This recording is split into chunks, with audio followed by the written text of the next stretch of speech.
doing this. Can you hear me already? Very well.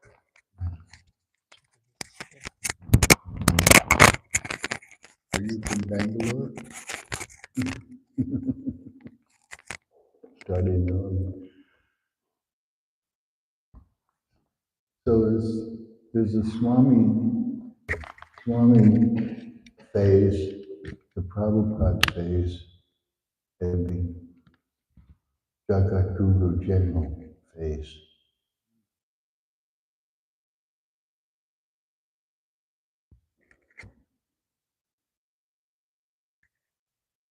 A miracle spectacular.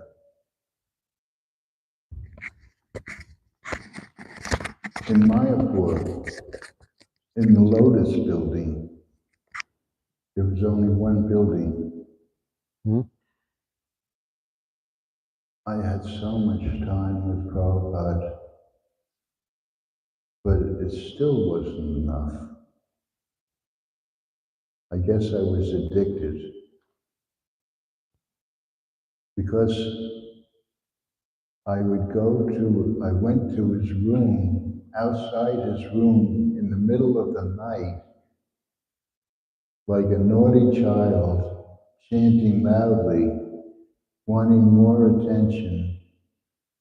And then someone was sleeping at the door, and Prabhupada said, "What is that? Who is that?" "Oh, it's Gurudas." Okay. He invited me in for a little while, but then I saw, okay, he had his sadhana. So now, the next night, I went and chanted loudly again at his door, and he came out, and he said, "Thank you." Good. Look at that. Can Rockefeller make this? Is that from the garden, this big yellow one? Wow. By the way, there's some squash blossoms. I don't know if there's enough for prasadam, but if you've ever had squash blossoms, maybe we could do it. But I don't want to take the squash, but anyway. So I'm chanting loudly, and he comes out. This was the only building in my, well, we had a little bamboo hut that when there was a flood, it got flooded, and myself and Achudananda were in the hut, and it was getting up to the ceiling, and he didn't know how to swim. Whoa. But I was able to go down and open the door, and the water came out. Sure. So the Lotus building was there, and Prabhupada came to the edge of the building, and there was a garden, and Prabhupada said, the farmers, they're asking Krishna, give me water, give me water. And Krishna says, all right, take it. And when he went like that, the skies opened up and water came out. As he was speaking it? He just went like this, and then the water came out, and Whoa. it's the same thing. If George Harrison was there, he would say, you have to be so theatrical. With the lightning, eh? Because I'll tell that story too. Sorry? Yeah.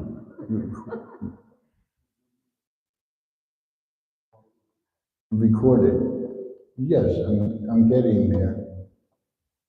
But I'm still on miracles. That's another miracle. But I have to do this one because I don't want to forget to not tell the story. So I'm supposed to be, I'm back in San Francisco, but I know you'll indulge the Free Association of Qatar. Go in back. Vrindavan, Yeah. when we came, we were way out in Ramareti. It was so far out of town that even the monkeys wouldn't come. That's how you knew. They wouldn't even come because there's too much open land. Mm. So the monkeys of Vrindavan that used to ransom bead bags and cameras and couldn't go there. Glasses, they'd like to take the. So we had no municipal water. There was no pipe out there. So some scientists came from Delhi to try and find the sweet water because there was only salt water in that area. Scientists came, they couldn't find any sweet water. On the morning walk, soon after, I was there with Prabhupada. Prabhupada said, dig here. He took his cane and said, dig here. We dug there, and there was sweet water in the midst of all the salt water. Oh. And we shared it with our neighbors. And so suddenly we weren't the white dancing elephants anymore. We were accepted. It was a PR thing because we were giving water. And they said, oh, well, these guys are all right. Mm. Okay, so the George Harrison story, my buddy Shammy Shoe says, this Jimmy Duty's brother, a Cockney boy in England, couldn't remember the Sanskrit names. So Sammy Shunda was Sammy Shoe, and I was Goo Goo, which is all right, because Jamuna called me Goo Goo too, but that's another thing.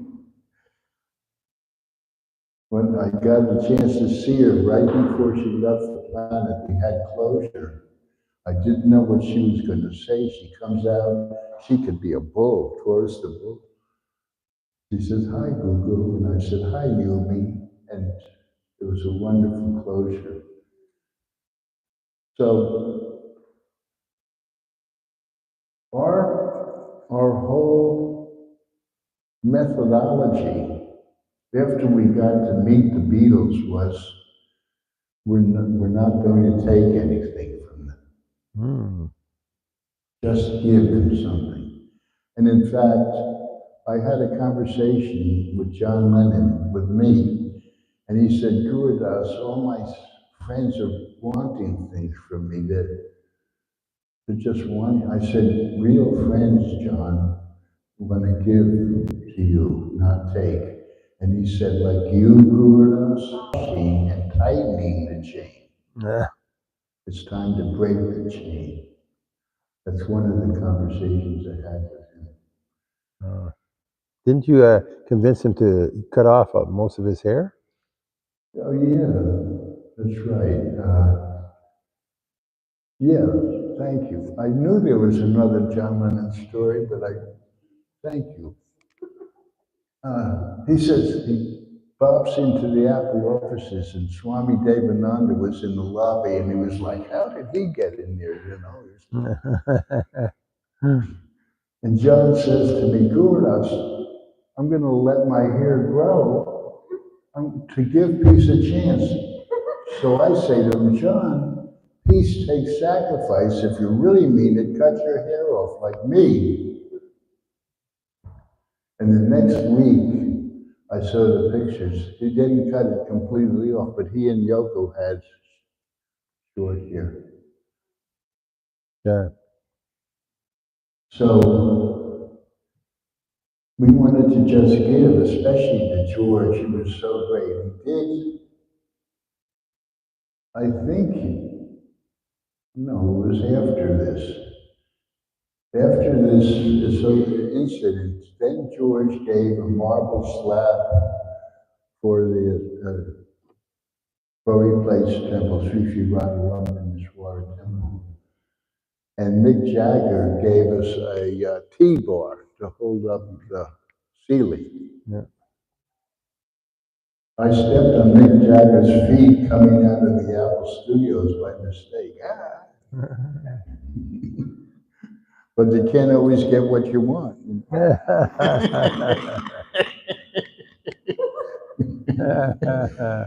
So, so Prabhupada, he told me, Krishna's on my shoulder translating this book, Krishna book. He just loved it. And so he said, Samashunda, you're friends with George. Please ask him for 19,000 pounds to publish my Krishna book. Well, Samashunda said, and it was, it was really hard to kind of argue with Prabhupada, but sometimes we did do counter suggestions in the Hegelian aspect of thesis, antithesis, and synthesis to come to the right conclusion. So he said, well, Prabhupada, we've just been giving to the Beatles, and I really don't want to ask you for this, but Prabhupada said it's very important, and you can make me the bad guy. Like there's a good cop and the bad cop type of thing. So, well, what is the Amritsar going to do? Just like me. It seems sometimes like impossible tasks, but let's just try anyway. So he was invited to dinner to David Wynn, the sculptor laureate of England, who did the King and the Queen's coins, and you have a good memory, yeah. And so they were having dinner, and Samashunda couldn't do it. It was not the right timing. Men dessert, it wasn't the right timing, and finally Samashunda said, George, Prabhupada would like you to help publish the Krishna book for 19,000 pounds. And George face changed. It's like, Samashunda, I thought you were different than all these other people that John's telling me about it, wanting everything. John's saying everybody, you too, I thought you were different. And then at that point, thunder came and shook the house, and the lights went out. And David Wynn had a generator to make the lights go on again, and he put the generator on. And George was smiling meekly and said, Krishna, must you be so theatrical? Yes, George, will do it. Nice. And then he did so much more. Once the pump was primed, then he kept on giving us things, marble slabs, manners, microphones. When we recorded with us, he gave us a really professional microphone and taught us how to use it. What a great producer he was. I'm supposed to be in San Francisco, but when we went to England, there were 7, and Saraswati, 6 and a baby. Well, now there's about 36 devotees, and where are we going to put them and everything? So that's when we went to live with John Lennon. Tittenhurst. But we made a demo recording at the Arts Laboratory of Govindam and Hare Krishna mantra. And George said, I would like to record this. And he was a great producer because, well, the first one, it was much simpler. The first one, the Hare Krishna mantra, there was only 6 of us. But we needed a chorus. So it was really cool. George got all the secretaries and the accountants and the great roadie. Oh, what was his name? He was such a nice guy. He rounded up a chorus for the Hare Krishna mantra, and George Martin engineered it. So it was us 6 singing, but then he would dub over us, so it's 12, and then 24 of us, and then 48 of us, Wow. and the secretaries and the accountant. Wow. But George, even then, he was a good producer because he said, we were there, we were putting out the mat and the prasadam and going like, he said, it's 45 pounds an hour, let's get on with it, you know? Mm. So we put aside the prasadam, did the recording. George loved prasadam. He would become intoxicated from it. He really would. So then the second recording, there was like 36 of us. And he arranged all the microphones. And that's when Paul McCartney was the engineer. Mm. Paul was the engineer. And there was a devotee, Ishan. Canadian. He's from Montreal. Ishan. In Montreal? Yeah, he was originally from Montreal. Right. He's in a farm down in, Yeah. and he was with Bibhavati. Yeah. Well, he was different. I mean, devotees are different, but I had to do special care for him. He was like a loose cannon. Yeah. Right? Oh, yeah. See? He was here 8 years ago. He entertained us quite a bit. See, well, that's how you can get along, you know. You become transcendent to it. I'm not the controller. And then it becomes like a theater production. Okay, here's Isha on stage left. Yeah.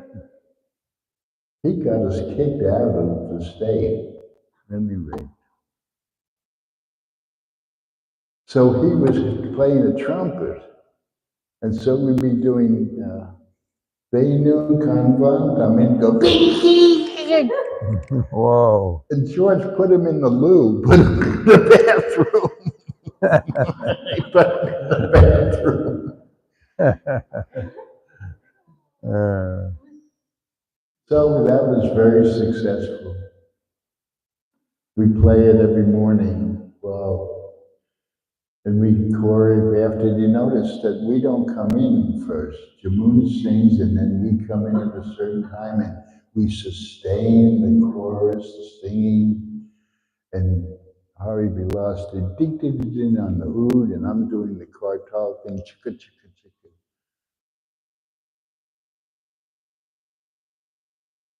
But he became, it was so nice, just like Emil. George Harrison's face was like, what's next? Navayovana, lay this on me, man. What's next? And he really took to the chanting, and his friends, you know, it probably happened to many of us when we became devotees. Our families might not have understood us. How many have had that happen to? Raise your hands.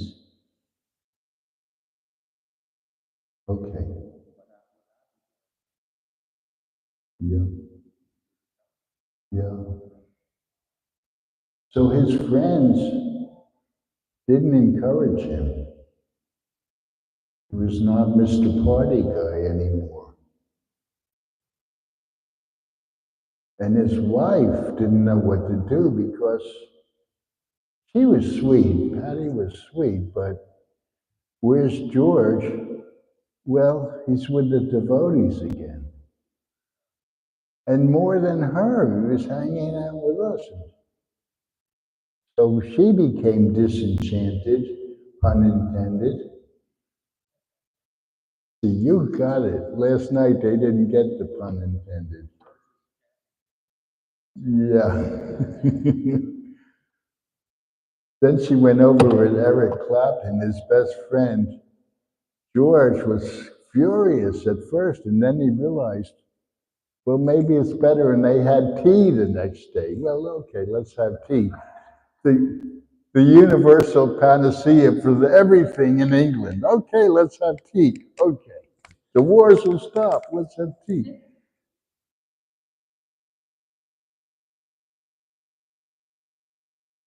And he became really a nice friend. We had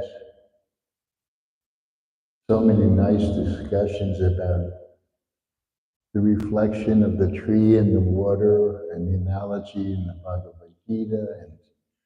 And then, well, I'll do it again. I told some people this, but uh, he would do a thing for Monty Python, the comedy group.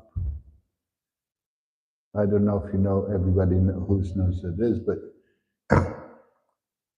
uh, George, I was so poor that I had to sleep on the floor. You had a floor? George, I was so poor I had to sleep in a hole. You had a hole? George, I was so poor I had to sleep in a box. You had a box? But you see, the funny thing was that Malati lived in the box.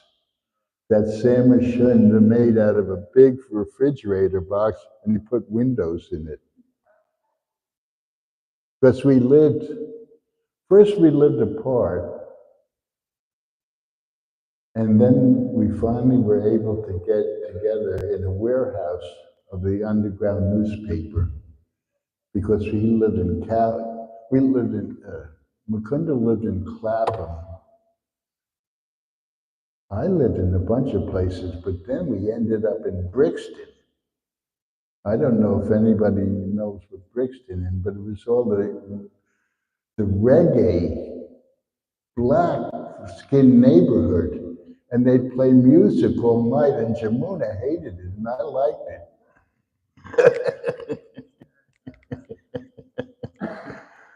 But then we got together,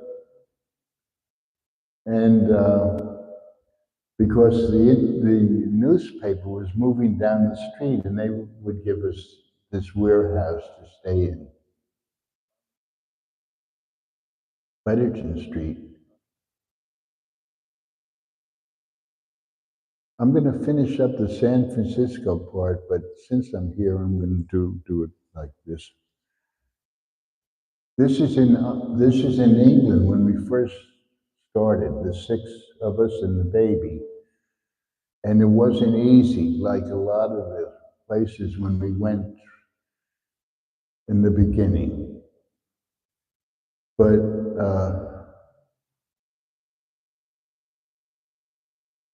we visited the underground newspaper and put an article in it. It was the Prahlad story in paintings, 2 issues, and I wrote the text. And the editor was from Oregon, and it was really a community back then in England, in London. It followed San Francisco, but it was more vibrant because it was smaller and more intimate, and everybody knew each other, including the Rolling Stones were part of it. And so they embraced us, and they said, we've moved into this new office, our warehouse is open, and maybe you can use it as a temple. Because we ended up in the suburbs at a Dr. Coley's house. It was the one name we had, and he let us stay there, but it was way too far in Herne Hill, and they started charging rent. So Sam Shunda had a little red truck that he got that you had to crank. And I think, yeah, it's in his book that one time, Gurudas, you crank it. Again, why me? And I was cranking it, and my dhoti got caught in it, and it went flying up in the air.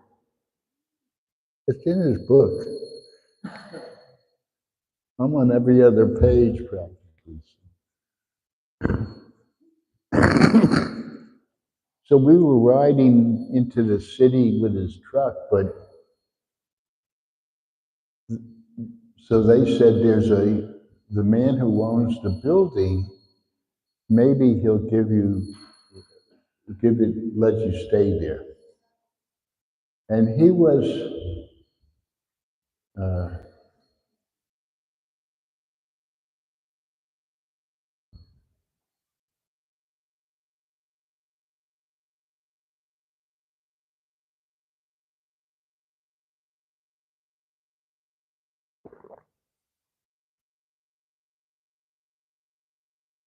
he was a wealthy man, and he lived in this really nice penthouse, Art Deco building. And we go up there and you could see the elevator, the lift opened up into his apartment, and it's a 360-degree view of London. And this emaciated, pasty, white-skinned, skinny guy comes over with a limp handshake.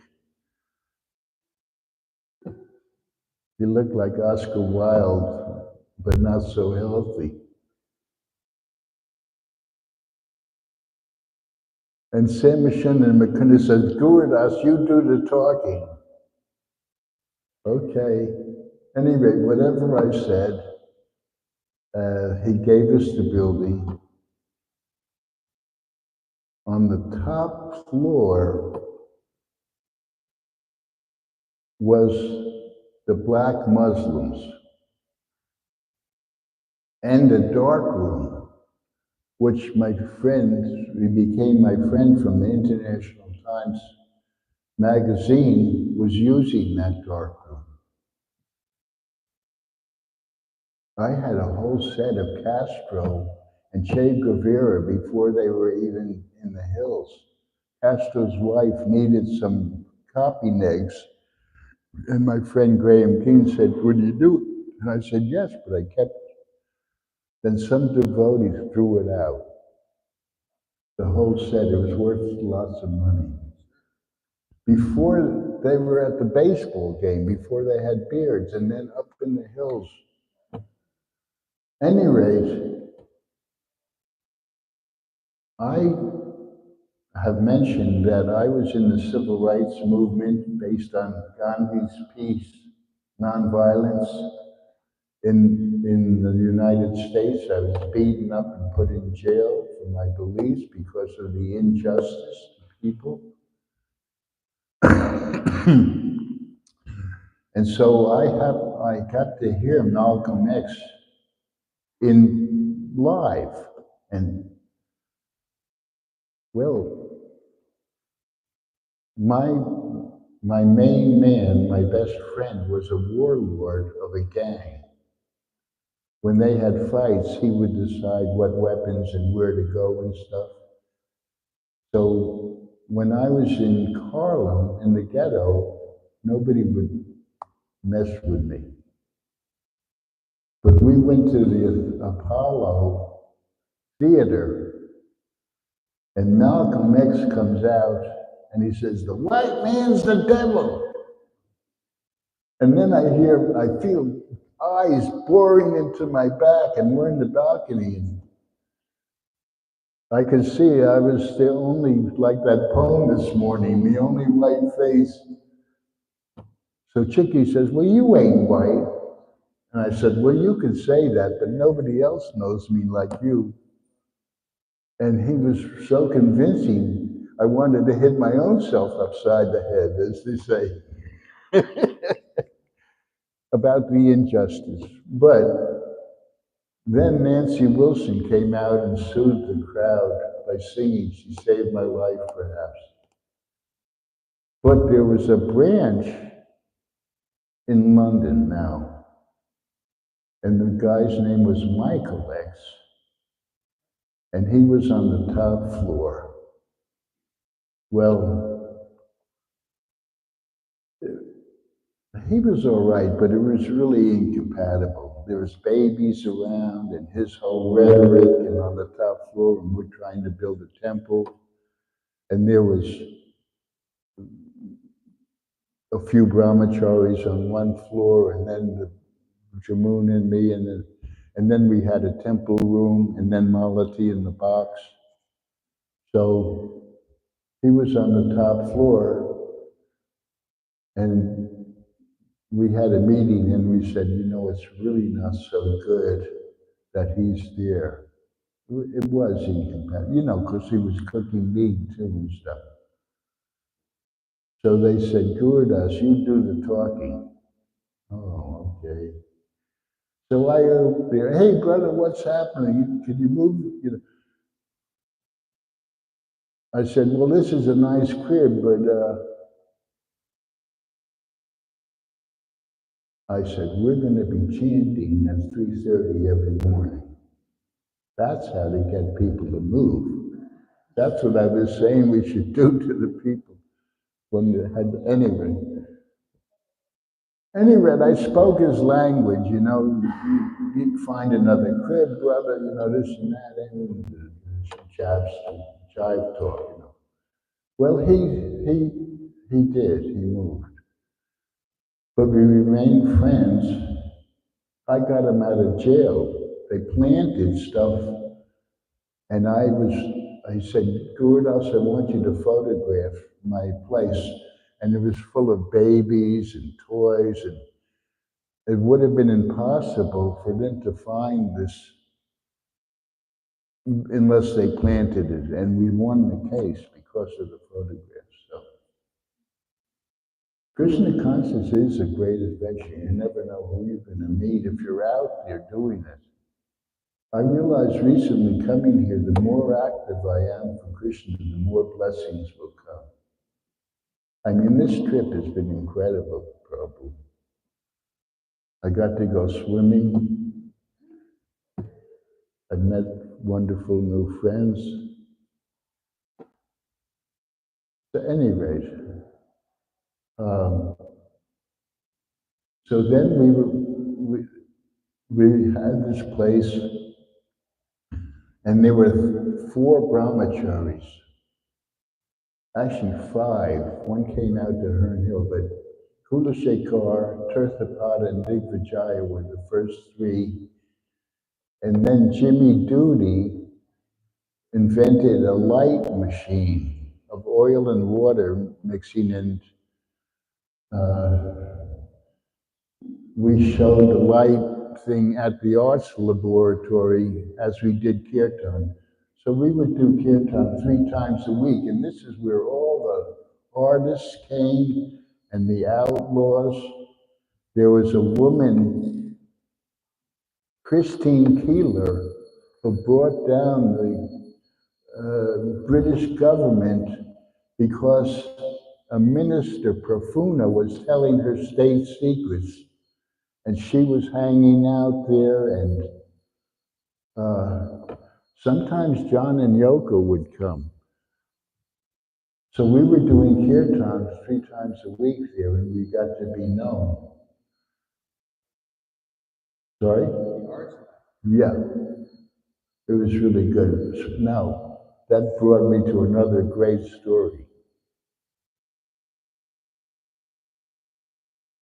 So, people liked us. We were accepted. We were benign, nonviolent, bringing prasadam, lovely music, good philosophy, part of the community.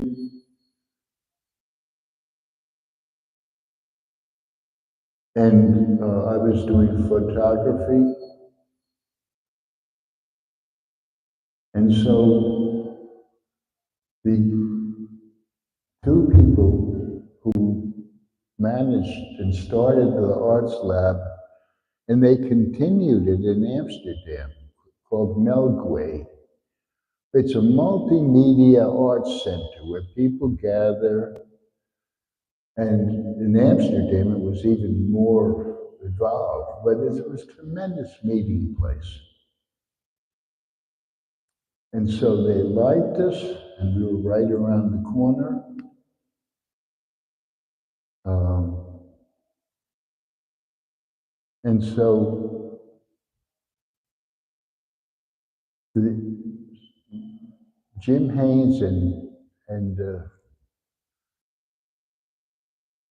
I forget his first name, Moore, Jack Moore, came to us and said, we're going to have a gathering at the Royal Albert Hall. It's the big hall. I don't know if you have one here, but it's the Carnegie Hall. It's the big hall. And we're going to do something called the alchemical wedding, which, yes, we didn't know what he meant either. He said, well, it's an amalgamation of all the tribes and the people gathering, the young searchers. But we're not going to talk. It's going to be silent like the Quakers.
And so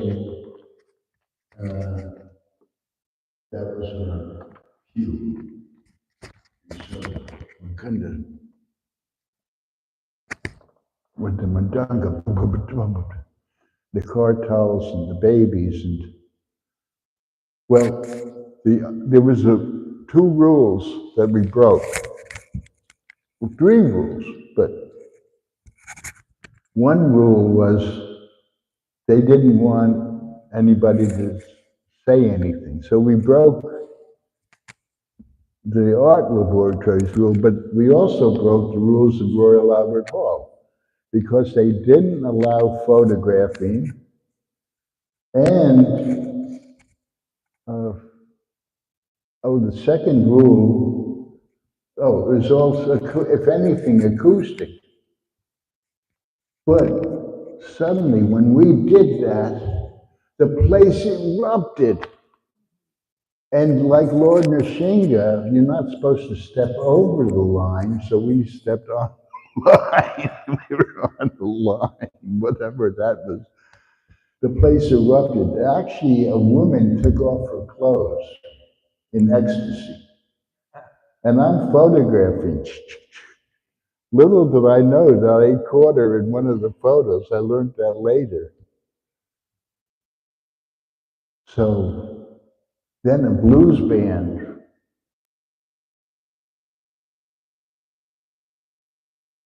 When we were doing a 12-hour blue aria bit on Hare Krishna, the place is going wild. The place is going wild. Well, I had some friends at Fleet Street, which is the newspaper, and I had a dark room, but they would do instant developing and everything. Oh, so then the place is going wild, and like a real tight music band, we look at each other, we were a team, okay, time to leave, and it was perfect. It didn't always happen that way in Krishna consciousness. In Czestochowa, it was time to leave, but we didn't leave fast enough, and then it started raining, so it looked like, it rained, and then the Krishnas left. But if we did it in the time that I wanted to, but if the Krishnas left, and then it started raining. Anyway, we left, and it was perfect, and the underground newspaper said, in their vegetarian loveliness, they turned the corporeal atmosphere into heaven. And I went to Free Street and I said, I have these photos. And they took this huge, I never saw a magnifying glass this big, and you're looking. And they said, here she is. They found the girl who took her clothes off and kept her hat on. It was like a blob of silver bromo. You couldn't even tell so much. Good, there were great pictures of Janaki and Jamuna. And so the article was Mad Raving at Albert Hall. So I cut out the mad and sent it to Prabhupada with a picture of Jamuna and Janaki on the front page. It said Raven at Albert Hall. And he loved it. So we were part of the community. The Hells Angels were there too. I told the story about the Hells Angels and how we met George Harrison, right?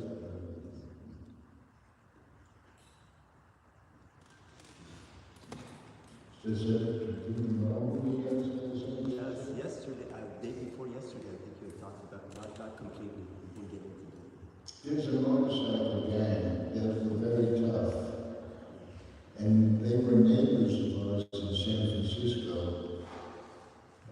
And they came to England, 2 motorcycles, 2 girls, 2 of the toughest Hells Angels, Sonny Barker, and weapons, a Buddhist guy, and my friend Ken Pease.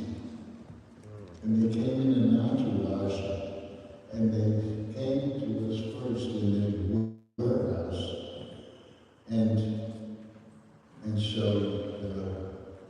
we fed them, they fell asleep. And then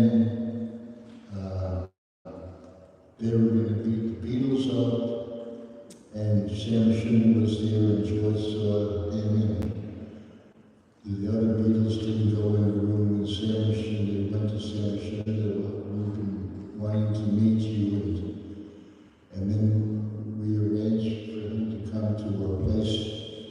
It was a day, 2 days later. But when the Hells Angels came, we fed them and they fell asleep, and their weapons were on the floor, hung up as weapons in the tree, fell out.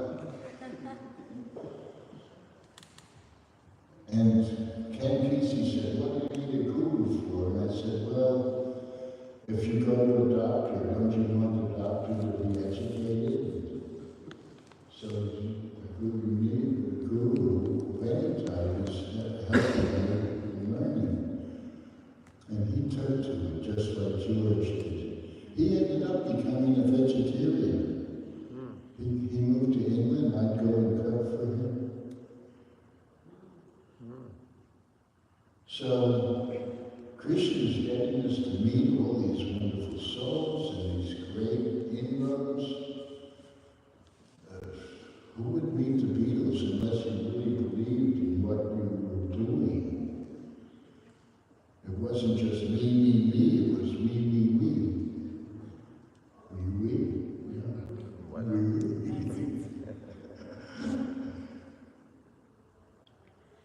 Anyway, I was finishing up San Francisco.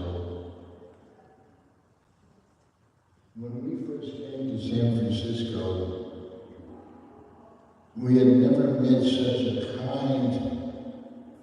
We wanted a Swami from India, but we didn't really know. We wanted somebody who was sweet and compassionate and charming and kind of funny. And he was all of that, but much more. And he was always caring for us 100% that we were satisfied. We were satisfied.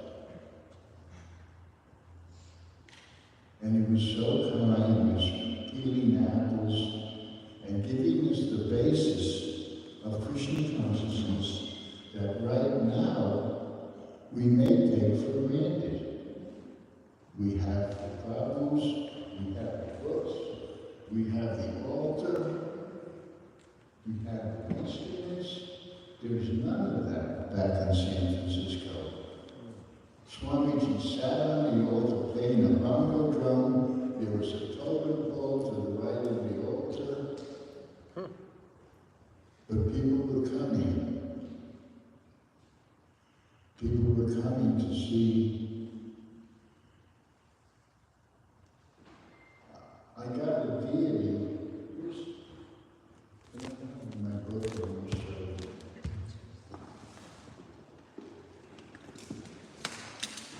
This is a book I wrote, like recently did,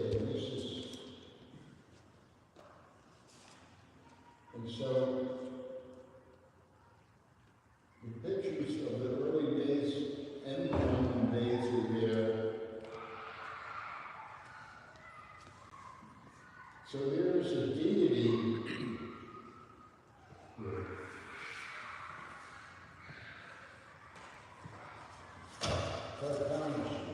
Yeah. And he was in a store, and I would go there.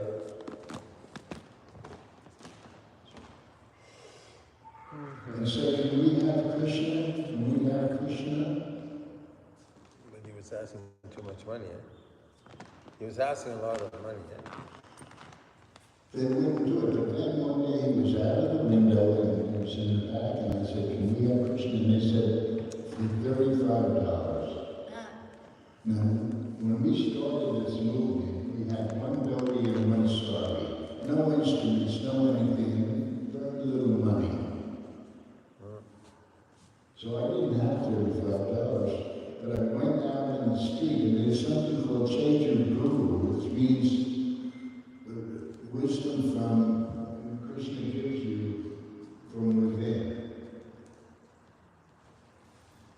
relatives.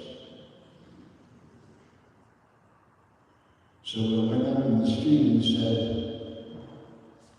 my father's in jail. My father's in jail. Can I have some money? And I got some money. My best friend's in jail. My best friend's in jail. He's blue. That's right. My little boy's in jail. Because sometimes you have that parental Rasa Krishna, like we have with Prabhu. Sometimes he would become a little child, and I put his sweater on. We had that Rasa with a kid, just be so humble. Such a great man, so humble in our midst.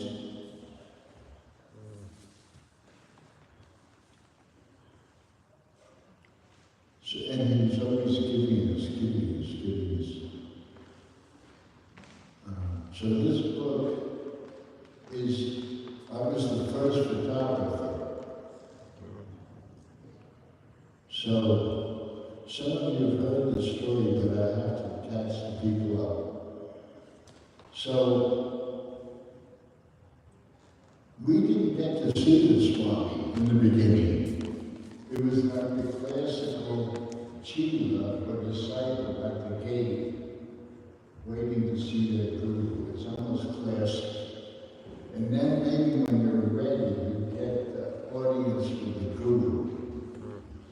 But see, no, he was writing, and we got to see him Monday, Wednesday, and Friday, but it was 7 o'clock. There was no monologue or anything like that. But then one day, he called me in.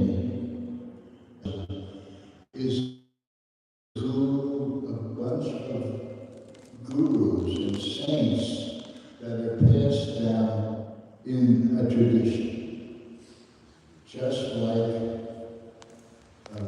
Socrates, I hope you don't mind me saying that, like Guru Gobind Singh and Guru Nanak is an example of a parampara system.